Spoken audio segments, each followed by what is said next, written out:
Başka söýgelerden mehrini duyama, suratın elimde hiç bakıp doyama. Neredesin söýgelim, yanımda sen yok.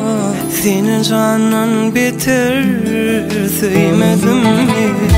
Bu ayrılık seni de beni de yakar. Asmandan yağıştı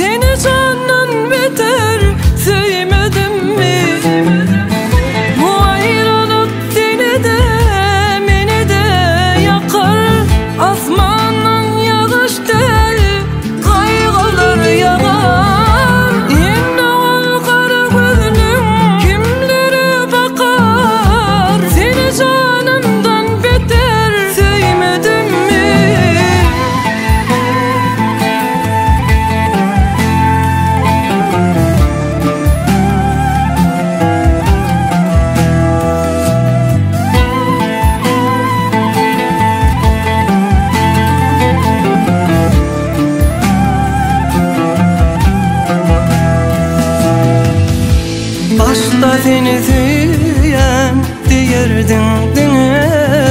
Sevgimiz düştü mü dillerden dile.